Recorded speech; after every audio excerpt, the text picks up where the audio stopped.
BJP. കൗൺസിലർമാർ ദൈവങ്ങളുടെ നാമത്തിൽ സത്യപ്രതിജ്ഞ ചെയ്തതിൽ പരാതി നൽകി CPM. വീണ്ടും വർഗീയതയുടെ കയ്പ് നുണയാനാണ് CPM ഇവിടെ ശ്രമിക്കുന്നതെന്ന ആക്ഷേപങ്ങളാണ് ഉയർന്നു കേൾക്കുന്നത്. എന്നാൽ അള്ളാഹുവിന്റെ നാമത്തിൽ സത്യപ്രതിജ്ഞ ചെയ്തതിനെപ്പറ്റി ഈ പരാതിയിൽ പരാമർശമില്ല എന്നതാണ് ഏറ്റവും ശ്രദ്ധേയമായ കാര്യം. ഗുരുവായൂർ നഗരസഭയിലടക്കം അള്ളാഹുവിന്റെ നാമത്തിൽ സത്യപ്രതിജ്ഞ ചെയ്ത 2 മുസ്ലിം ലീഗ് കൗൺസിലർമാരെ അയോഗ്യരാക്കണമെന്നാവശ്യപ്പെട്ടുകൊണ്ട് തിരഞ്ഞെടുപ്പ് കമ്മീഷന് പരാതി നൽകി കേരള കോൺഗ്രസ് എം രംഗത്ത് വന്നിരുന്നു. അതിനെല്ലാം ഒടുവിലാണ് ഇപ്പോൾ തിരുവനന്തപുരം കോർപ്പറേഷനിൽ ബി.ജെ.പിയുടെ സത്യപ്രതിജ്ഞയെ ചോദ്യം ചെയ്തുകൊണ്ട് അവ അസാധുവാക്കണമെന്ന ആവശ്യവുമായി CPM രംഗത്ത് വരുന്നത്. കോർപ്പറേഷൻ ഭരണം കയ്യിൽ നിന്നും പോയതോടുകൂടി തന്നെ ഇപ്പോൾ CPM ആകട്ടെ അവിടെ അടിപെട്ട അവസ്ഥയിലാണ്. ആ ക്ഷീണം മറയ്ക്കാൻ വേണ്ടിയാകാം ഇത്തരത്തിൽ ബി.ജെ.പിയെ ലക്ഷ്യം വെച്ചുകൊണ്ടുള്ള പരാതികൾ നൽകിയിരിക്കുന്നത് എന്നതാണ് വിലയിരുത്തൽ പുറത്തുവരുന്നത്. തിരഞ്ഞെടുപ്പിലെ വോട്ടുകളുടെ ആ ഒരു സാധുത അടക്കമാണ് ചോദ്യം ചെയ്തിരിക്കുന്നത്. പരാതിയിൽ 20 പേരുകൾ എടുത്ത് പരാമർശിക്കുന്നുണ്ട്. ദൈവങ്ങളുടെ പേരിൽ സത്യപ്രതിജ്ഞ ചെയ്തത് ചട്ടലംഘനമാണ് എന്ന് ചൂണ്ടിക്കാണിച്ചുകൊണ്ടാണ് ജില്ലാ സെക്രട്ടറി വി ജോയും അതുപോലെ തന്നെ SP ദീപക്കുമാണ് പരാതി നൽകിയിരിക്കുന്നത്. നാളെ കോടതിയിൽ പരാതി നൽകും. സത്യപ്രതിജ്ഞ അസാധുവാക്കപ്പെട്ടാൽ നാളത്തെ മേയർ തിരഞ്ഞെടുപ്പിൽ ഇവർക്ക് വോട്ട് രേഖപ്പെടുത്താൻ കഴിയുമോ എന്ന ചോദ്യമാണ് ഇപ്പോൾ ഉയരുന്നത്. മുനിസിപ്പൽ നിയമപ്രകാരം നിശ്ചിത ദിവസം സത്യപ്രതിജ്ഞ ചെയ്ത അംഗങ്ങൾക്ക് മാത്രമേ അധ്യക്ഷ ഉപാധ്യക്ഷ സ്ഥാനങ്ങളിലേക്ക് മത്സരിക്കുവാനും വോട്ട് ചെയ്യുവാനും കഴിയൂ.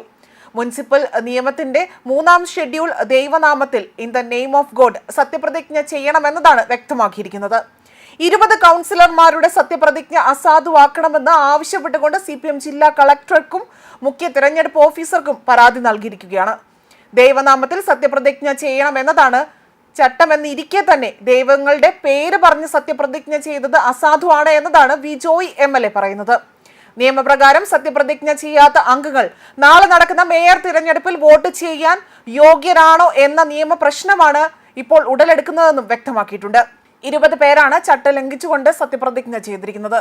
ഇത് സംബന്ധിച്ചുകൊണ്ട് നിരവധി സുപ്രീം കോടതി വിധികൾ നിലവിലുണ്ട്.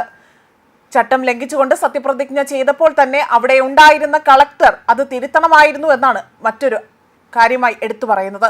പരാതി ഉയർന്ന ഘട്ടത്തിൽ തന്നെ അവർക്ക് വേണ്ടി വീണ്ടും സത്യപ്രതിജ്ഞ ചടങ്ങ് നടത്തുവാനും കഴിയുമായിരുന്നു.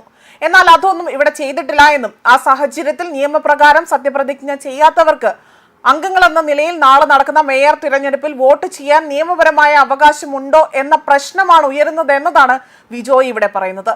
അതേപോലെ തന്നെ അയ്യപ്പന്റെയും പത്മനാഭസ്വാമിയുടെയും ഗുരുദേവന്റെയും പേരിലും കൗൺസിലർമാർ സത്യപ്രതിജ്ഞ ചെയ്തിരുന്നു.